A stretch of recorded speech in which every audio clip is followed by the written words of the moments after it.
Hello and welcome to Base Camp, a climbing magazine podcast. I'm your host, Kevin Riley. Thank you for tuning in. This is the Epic Issue Preview. And we're going to kick things off by talking with Climbing Magazine's editor-in-chief, Matt Samet, about Epic. What is an epic? Has he ever epicked? He sure has. He tells a story about a time he went soloing up in the Flatirons. Things went bad real quick. Then we're going to talk with James Lucas about his article, Animal Farm, about bringing your pets to the crag. When is it okay? Is it okay? Is it never okay? So we talked to James about that. Finally going to speak with Elaina Arenz, who was briefly featured in the article Freedom of the Hills by Alana Newman, and talk to her about being a female guide in a male-dominated industry. It's a packed episode. Think you're going to really enjoy it. Let's get started. But first, a word from our sponsor.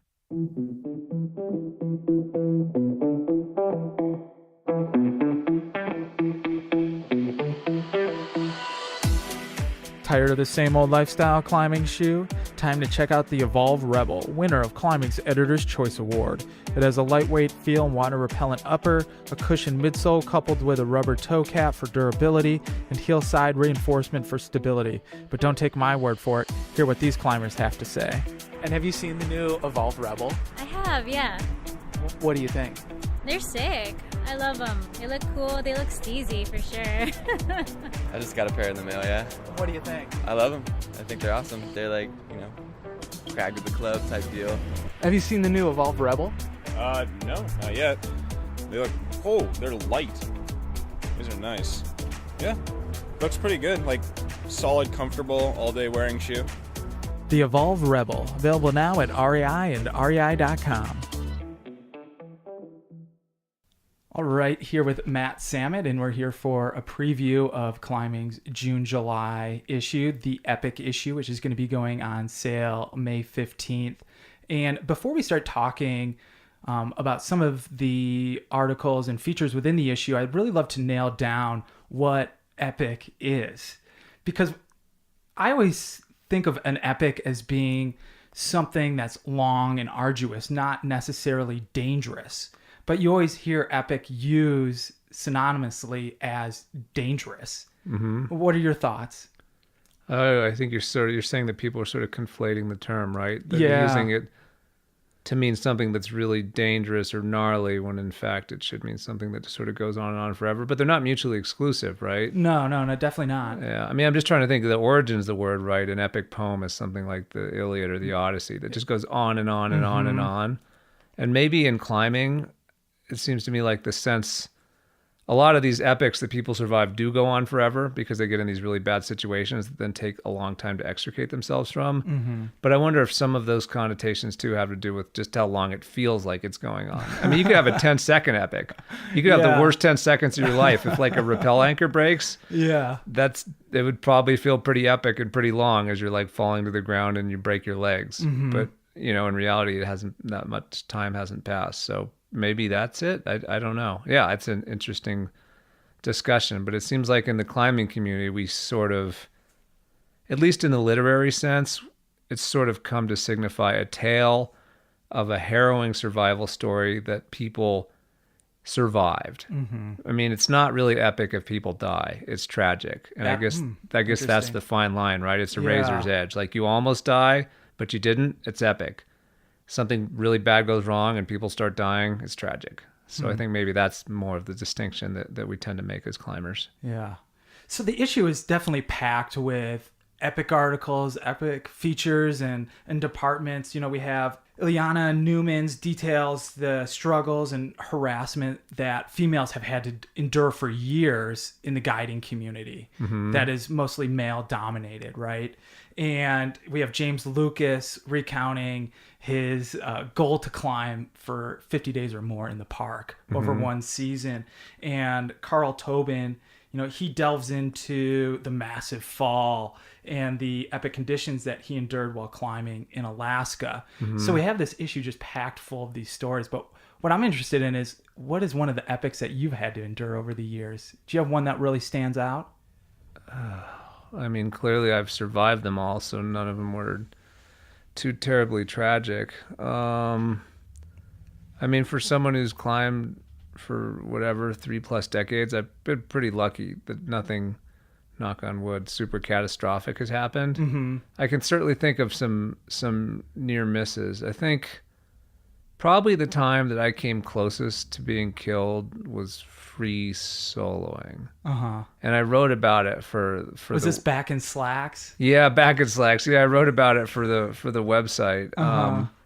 But I think that was the time that, I mean, usually an epic happens because you're either out of control or events have gotten out of your control, or both. Mm-hmm. And in that case, I was out of control. I think that's what happened. I mean, as I best recall, this was probably the late 90s, and I'd just gotten out of a 5-year relationship. Mm-hmm. And I guess I was probably doing the standard, guy in his 20s, testosterone, angst soloing, oh, poor me, no one will ever love me again. Yeah, you're definitely not the first. Yeah, I didn't invent that at all, and I'm sure I won't be the last. No. And, I'd gotten into this soloing kick, some in the Flatirons, a fair bit in Eldo, and a lot of it was just kind of, to be honest, it was really boneheaded shit. It was on-site soloing, old 5.9s and 5.10s that, I was like, oh, I can climb this grade. I can do it without a rope.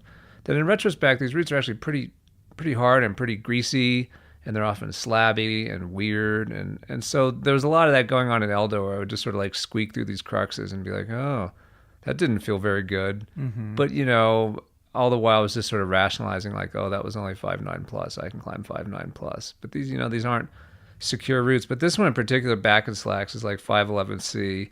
And I'd only done it once before, in 1992, I think. Mm-hmm. Something. I think I first probably did it in the 1980s when I first came to Boulder, 80, summer of 89. It was one of the early sport routes. Then I think I did it again a few years later when I was living in Boulder. I was coming back after a long layoff from an injured finger and just did it once. And then was in that soloing phase probably 6-7 years later, and then went up there and I was like, oh, I've done this thing a couple times. I'll just free solo it. And it's kind of an innocuous, it's a 4-bolt sport climb to a pin to this finishing slab, and you can down climb in this sort of gully off to the side. And I was like, I don't know, it's not that long, I feel okay today. And I think I'd soloed some other short 511s down the hill, kind of up. This is up on Dinosaur Mountain in the Flatirons, where there's a little collection of sport routes. But I really had just failed to account for the fact that I had only done the route twice in my life, hadn't been on it in probably 6 or 7 years, and really had zero recollection of anything other than the grade and the name. And so it sort of sucks you in with these good Wacos, and you can get up about 30, 35 feet, and they start to get a little further apart, and you're starting to do longer and longer reaches, and they start to sort of become the moves. You're like, probably reverse that, maybe not.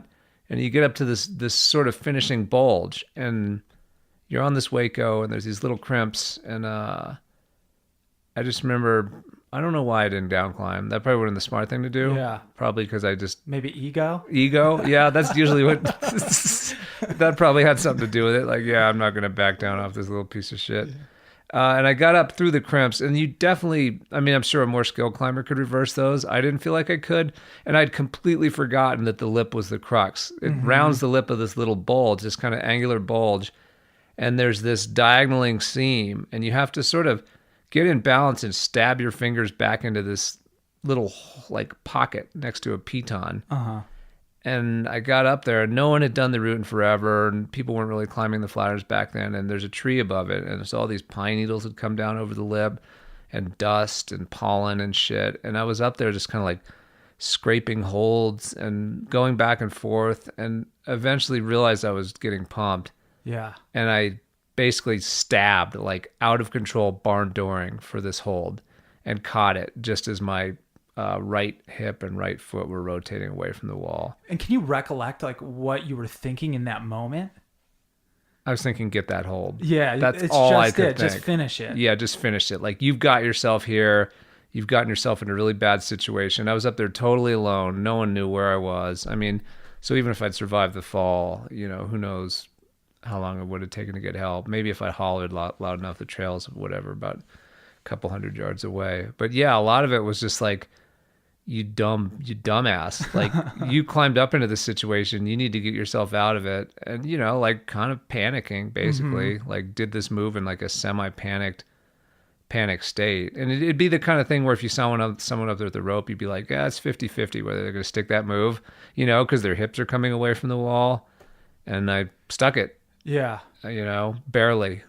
I mean, barely. And I guess that would probably be the most epic moment I've had climbing, because there was like, you know, there's all these kind of elements that go into an epic, and a lot of epics happen to people who are the best prepared climbers in the world, but they go in the mountains and the weather goes south, or there's an avalanche, or someone takes a bad fall. This was an epic simply because of my own stupidity. There was like lack of planning, 1, ego, not backing down, and 3, just not maintaining the control I should have for climbing without a rope. Yeah. And I think after that, I stopped soloing pretty much. Okay. At least I think that was sort of the end of that little discrete phase of free soloing. I was like, oh, I'm done.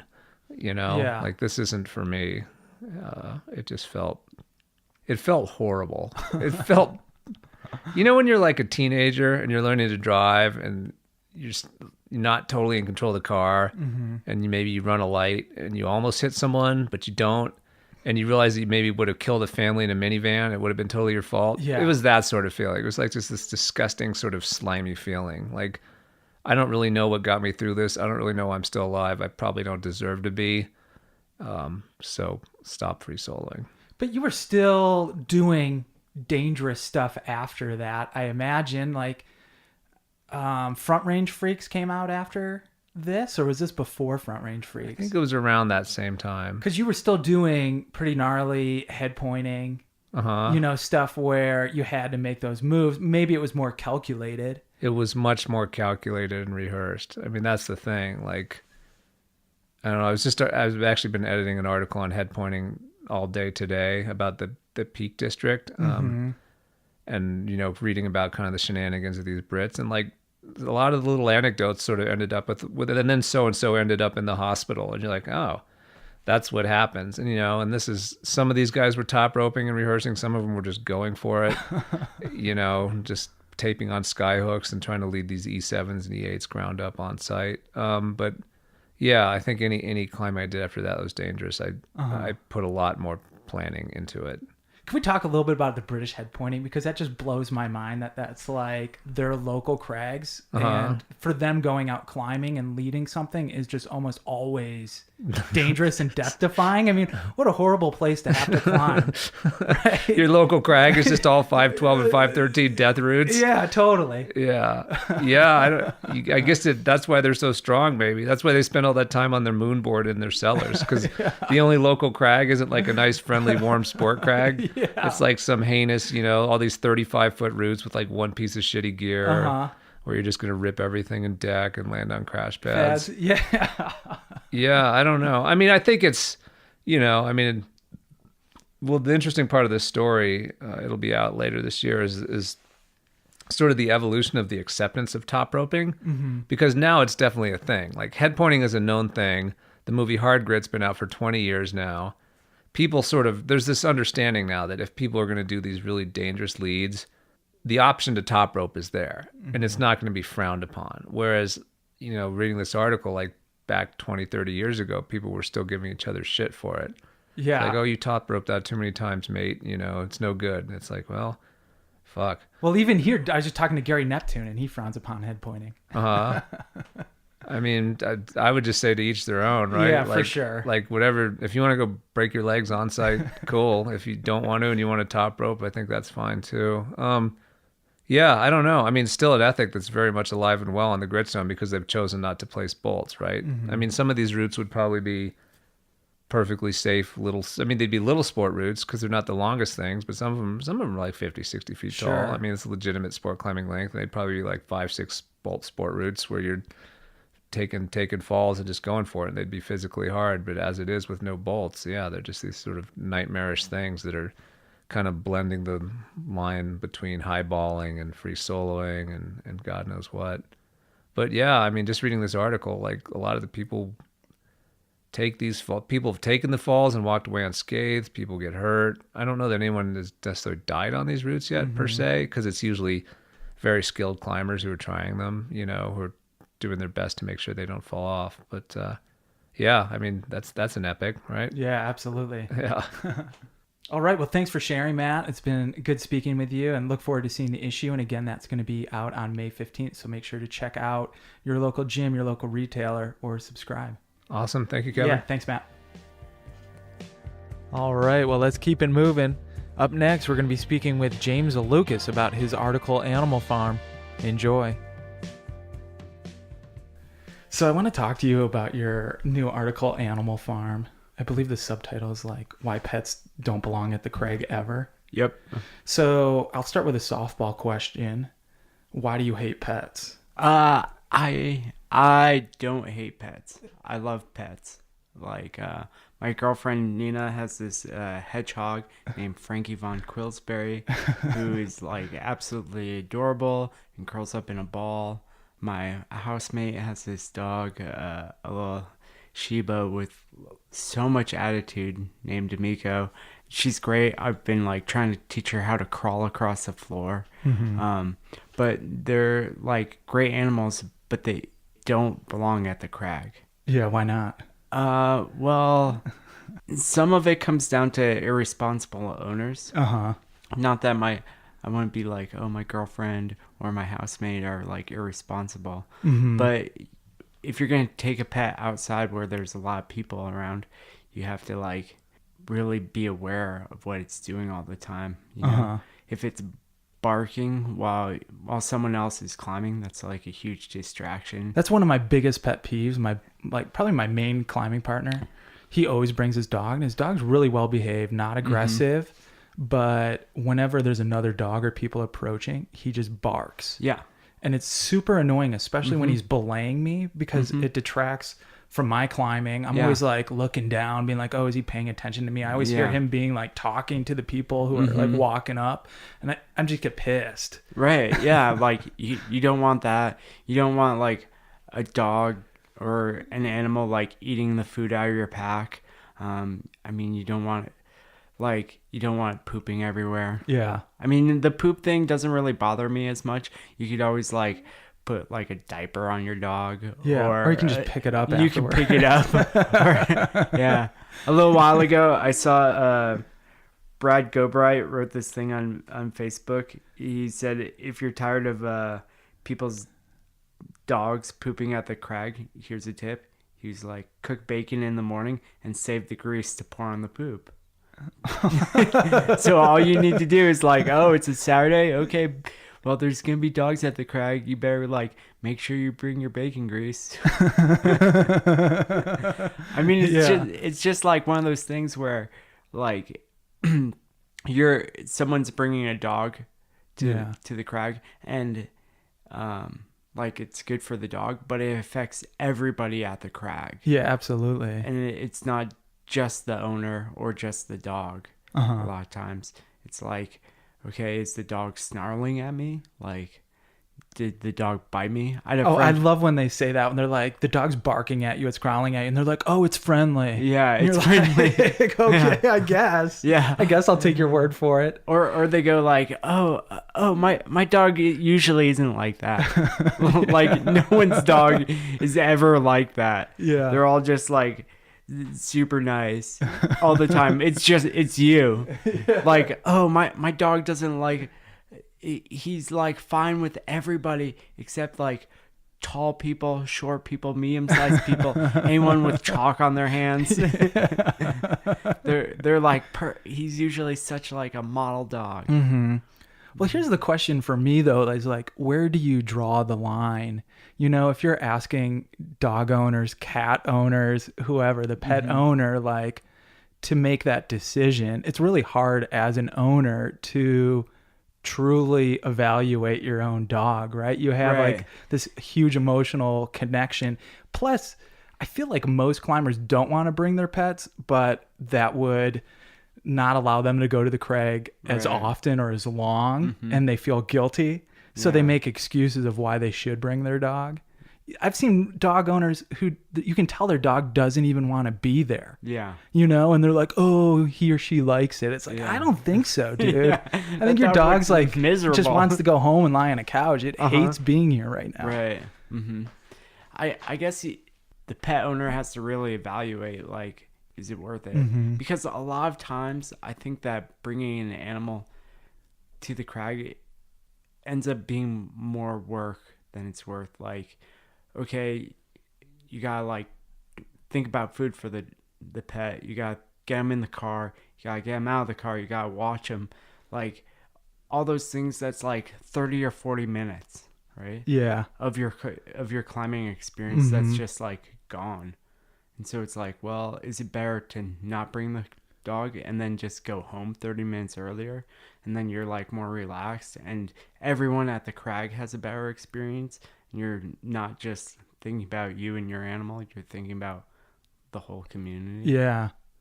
Well, I wonder if there's also like some type of permit process that pet owners could go through. Like here in Boulder on the trails here, there's like I think it's like voice and sight permit.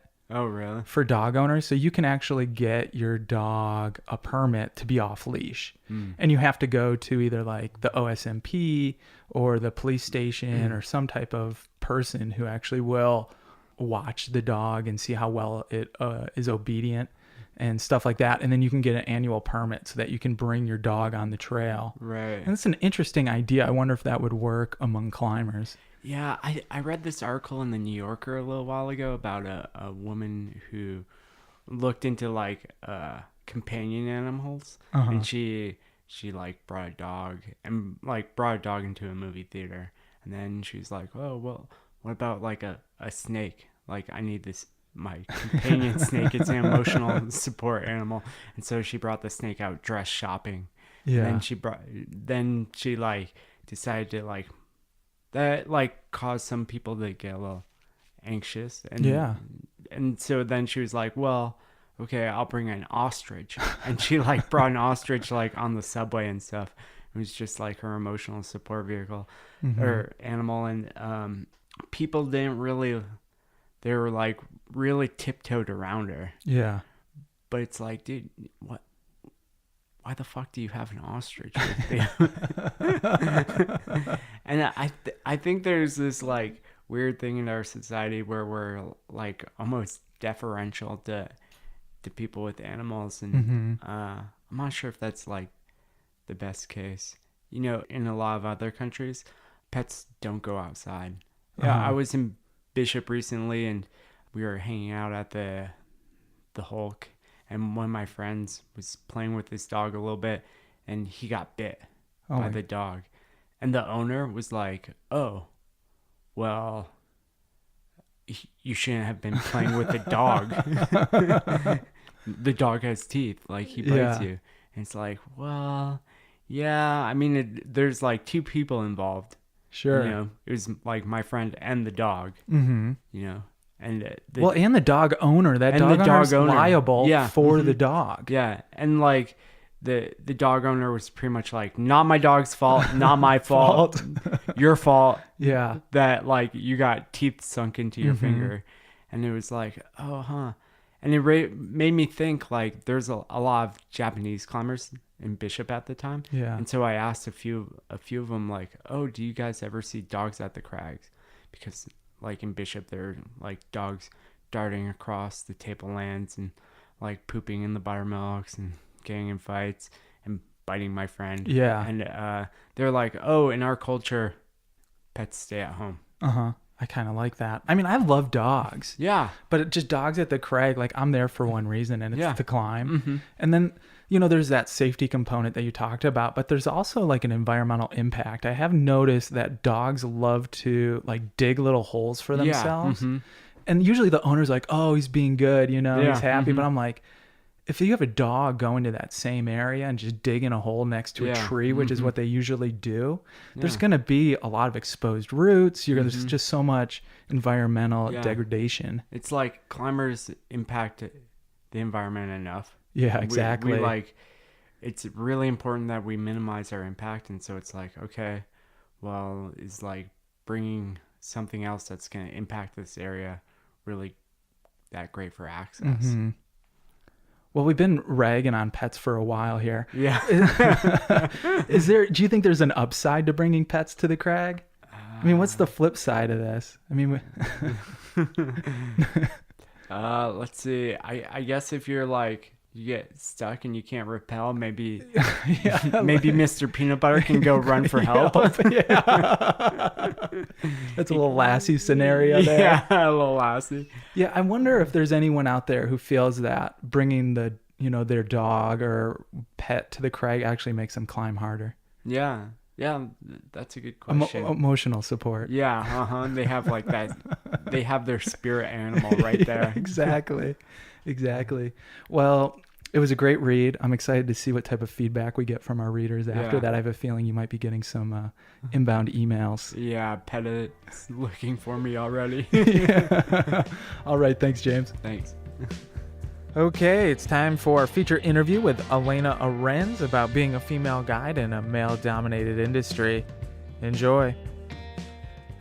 All right, I'm here with Elaina Arenz, and we're here in Las Vegas, where you are a guide, correct? And who do you guide for? I work for whoever will hire me. As any guide out there knows, you have to take the work from wherever you can get it. So there are a couple different guide services based here in Vegas, and I pick up work from all of them. But by and large, most of my clients now are my private clients that I run through the local guide service here. Okay. But you also own your own guiding company, right? I do. I own a couple. A couple? I only knew about the New River Guides. Yeah. So New River Mountain Guides is based at the New in West Virginia. And I've owned that, my goodness, since 2002. And then 4 years ago, I purchased Chicks Climbing and Skiing. Oh. And I'm a co-owner of that along with Kitty Calhoun, Angela Hawes, and Karen Buckle. Awesome. And how did you get into guiding from the beginning? Well, it wasn't a plan that I ever set out and said I want to be a guide. It just kind of something that I fell into. When I started climbing in Austin, Texas in college, I was working at the climbing gym, and people would come in and want to learn to climb outside. And so I did a little bit of guiding on the side, just taking people's money essentially, taking the little Reimer's Ranch, very informal. And then after I graduated, I ended up spending a lot of time down in the Potrero Chico. And did the same down there. There were people down there on vacation, needed a partner, and they would hire me to guide them up things. So that's how it was, kind of an informal start, totally like pirate style. Yeah. And then when I left the Potrero, moved to the New, my friend was selling New River Mountain Guides. And so I bought the business, and that's when I started my official career as a guide and took my first courses through the AMGA. Awesome. And is that when you kind of decided that this was going to be your career? Yeah, for the foreseeable future? Exactly. It's moving to rural West Virginia, where there's not a whole lot of job opportunity. You kind of have to make the opportunity where it presents itself. And so it's kind of perfect timing with the friend selling the guide service, and then my love of climbing and teaching that kind of all kind of melded together at the time. Great. And so I wanted to talk to you specifically because in the current issue of Climbing, there was an article called Freedom of the Hills?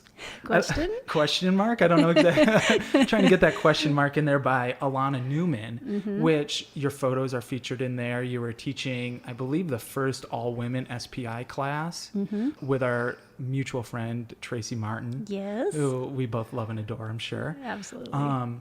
But back when you first were a guide, were you one of the only women in that guiding community? Were there other women that you were working with? I read a fact out of here that only 10% of current AMGA guides are women, yet 30% of clients are female. So I'm just kind of wondering, how that has changed or evolved over the years. It's definitely changed over the years. So when I first started guiding, I did not know of many other female guides, but they were certainly out there doing it. We were just not really connected under one sort of community. Yeah. And now there's this huge push within the AMGA, to be more diverse and more equitable and more inclusive to everybody.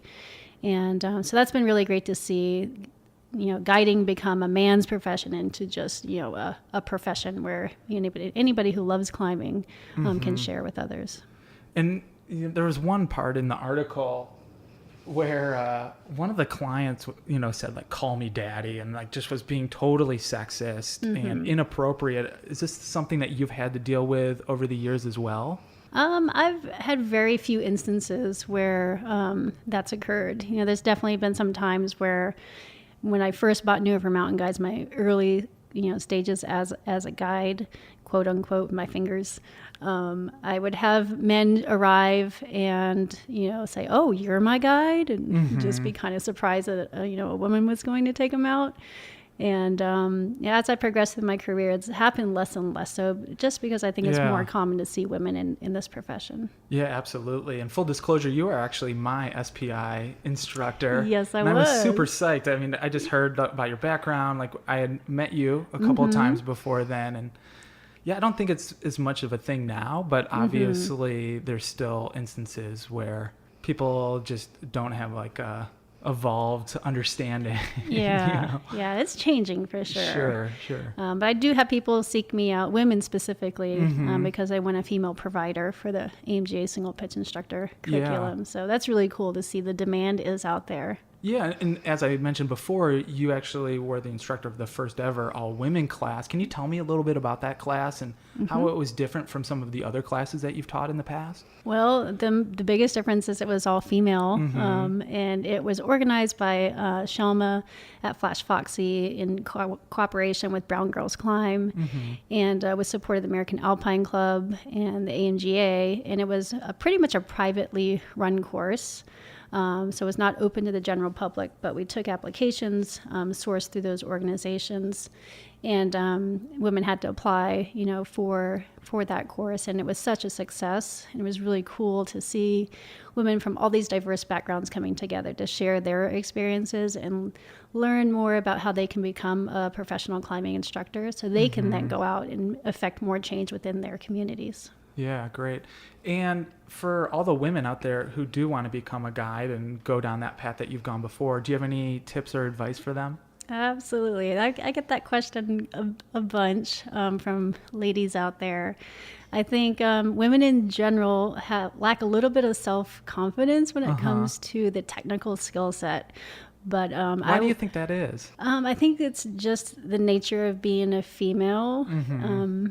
Is part of it, but I think we all have doubts about ourselves when we want to go into a situation being 100% prepared for something, but it's kind of impossible. Sure.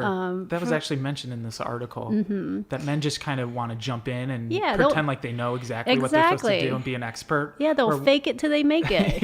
Whereas women I want to be prepared so I don't, make a fool out of myself in front of other people. Yeah. But it is a course, so I tell people, it's a course. You're there to learn, and you're going to make mistakes. Other people will make mistakes, but we're all going to be there to learn from it. And, it's okay to put yourself out there, and that way you can really identify what your weaknesses really are, because they may not be anything what you think they are. Yeah. And more kind of just like nuts and bolts of being a guy, not specifically for females, but what are some of the tools that you've used over the years to be more successful and progress your career? The biggest thing, other than the seeking certification through the AMGA, has been networking. And you can get a lot of networking opportunities through attending the annual meetings at the AMGA, and then social media, of course. Putting yourself out there like this. These are the things I'm doing. Wouldn't you love to come climb with me in these cool places and learn these cool things along the way? But I would say having a professional certification, and then networking as best you can within the community. And one thing that you do a lot is travel. How do you get familiar with an area and feel comfortable guiding? That's one thing that I really struggled. I thought I knew Red Rocks when I started guiding, but then once you become the leader and are responsible for clients' safety, I mean, it's a whole other ball game. There's, different weather, shade, sun, Right. having a variety of different grades. What was the best way for you to familiarize yourself with different areas and really feel like you knew an area well enough to guide effectively? Really, the best thing you can do is go and spend as much time as possible in that area. I'm still learning Red Rock, each day that I'm out there. And I've been out working here full time for the last 5.5 years. And there's still tons of climbs on my to-do list and things to do. But, that's an example of a pretty vast area. So it can take a little bit longer to become comfortable with knowing your way around. So smaller areas, it would come much, much quicker. But I also reach out to my guide friends in the community and say, hey, do you have any beta? Do you have any routes that you recommend? I have a client who is coming, mid-April, and I need a 5/8, 5-pitch climb in the shade. You know, what do you recommend? So I'm always using my peers as a resource. And on the client side, what do you recommend a client kind of prepares themselves for or comes to the table with before going climbing to make sure that they have the best time possible? I would say being honest about your ability is probably the biggest thing. And it's just human nature to represent yourself in the best, light as possible. And the best day of climbing ever, I climbed a 510, but you don't hear the details that they hung their way up it or was especially on top rope. Or at Red Rocks, because so many people, like Red Rocks has the best moderate multi-pitches. And everybody wants to do those classics, but I've been there with a client where they're like, oh yeah, I definitely climb 5.9. And 2 pitches in, they're like, I'm done. I'm like, well, we're not done. We got to get to the top. Right. We can't bail now. Yeah, you're in this. You're in it to win it. Yeah, just honest representation and realistic, what the goal is for the day. And oftentimes, you have to dial it down, especially if clients are more accustomed to indoor type climbing. You're always kind of assessing where people's skills are and filling in the gaps and the cracks of that knowledge and then preparing them for bigger adventures. So they keep coming back. Yeah. One thing I found is a lot of clients will book too short of a time for what they want to accomplish. They're like, oh, I have a full day. I want to go sport climbing in the morning and do a multi-pitch. Right. And I'm like, well, if you really want to enjoy it, maybe you should do sport climbing one day and then get another day of climbing for, one of the classic multi-pitches or something. Exactly. And what has been one of the kind of the biggest challenges of being a guide throughout your guiding career? The biggest challenge these days is finding free time for myself to actually go out and enjoy personal climbing. Yeah. that time is very precious and far and few between these days. And has guiding impacted your recreational time on the rock as far as enjoying it as much? Oh yeah. Yeah. It's as working as a full-time climbing guide, you're always out there.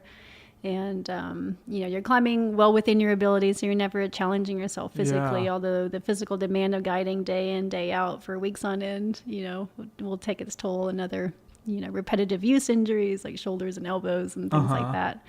Can you still get motivated after 4 or 5 days of climbing to go out on that 6th day and go out and climb for your own pleasure? I mean, do you want to just sit on the couch? Man, I just want to sit on the couch. You got to do laundry, go grocery shopping, and do all the things, all the emails that stack up. So it is hard to motivate, but I find time to get into the gym when I can, even if it's just for a couple hours, after all the laundry and the emails are done, to get a little bit of workout and stay in some sort of semblance of climbing shape for myself. Yeah.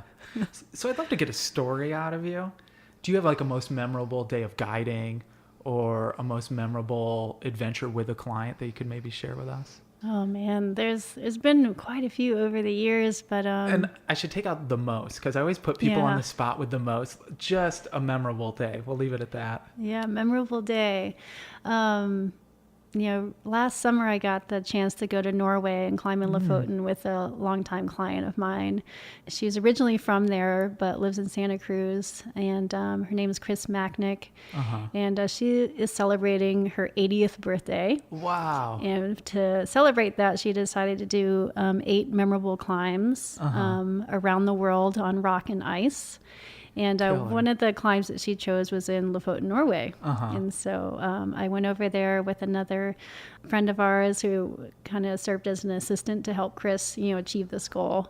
And we spent 2 weeks over there just having the best time climbing all over this beautiful granite right That's out of the Arctic incredible. Ocean. Yeah. I mean, just to be able to go there and climb, but then also to share that experience, that is, one of those life tick list things for somebody. Yeah, it It's was just really like, special. Really special. And did she hire you for the other climbs that were on that list? Yeah, we considered some others, and then unfortunately last summer we had the fires that were happening over in Oh, the yeah. Sierra, so we had to reschedule those. And she wanted to complete all these climbs within her 80th birthday year, and so she opted to do some more ice climbs instead, which is really where her first love lies. And so she worked with another guide friend, Emily Drinkwater, to do a couple of those other goals and Donklands as well. So.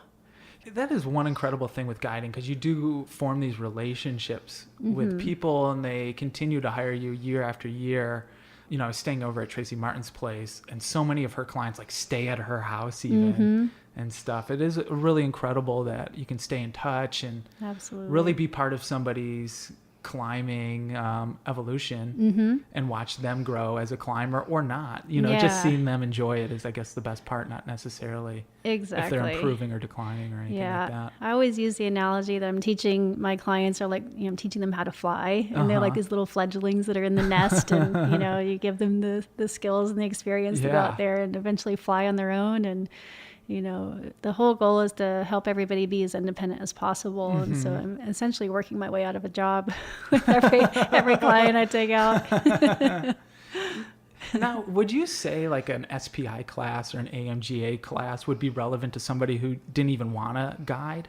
Absolutely. Have you had clients I do. take the class Yeah. just for educational purposes? Absolutely. Yeah, there's a lot of folks that come to the course who just for their own personal edification want to round out their safety skills, or maybe they want to take some friends out and feel more comfortable doing that.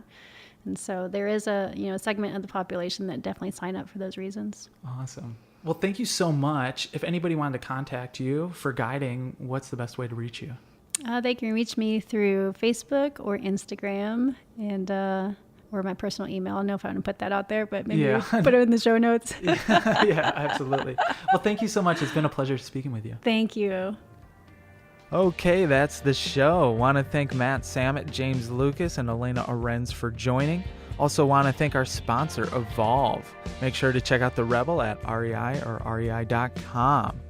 Theme music was provided by Small Houses at smallhouses.band. And make sure to pick up your copy of the June-July Epic issue at a local newsstand or subscribe. And if you've not done so already, make sure to subscribe to this podcast at Apple Podcasts or wherever you get your podcast. All right, that's it. See you at the next base camp.